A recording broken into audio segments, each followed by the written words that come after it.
बिहार के बेगूसराय में मंगल की शाम 6 बजे NH-28 पर दो बाइक सवारों ने ताबड़तोड़ फायरिंग की। 30 किलोमीटर के दायरे में दोनों बदमाश गोलियां चलाते रहे। रास्ते में जो आया उससे शूट कर दिया। इसमें 11 लोगों को गोली लगी है। गोली लगने से पंचायत समिति के रुकन अमित कुमार की मौत हो गई। वहीं एक प्राइवेट फाइनेंस का मुलाजिम समेत 10 लोग जख्मी हो गए। इनमें से 3 की हालत तशवीशनाक है।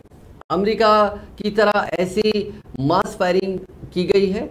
ये हिंदुस्तान का शायद ऐसा पहला वाक़या है। पुलिस ने समिस्तपुर से 2 मुश्तबा लोगों को हिरासत में लिया।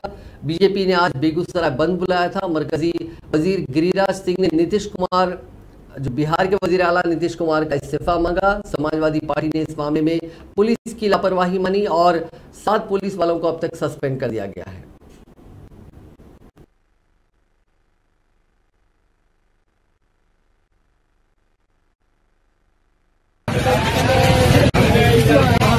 अभी ते ओ भाई हम छोटा छोटा भाई यार चाहिए बेटी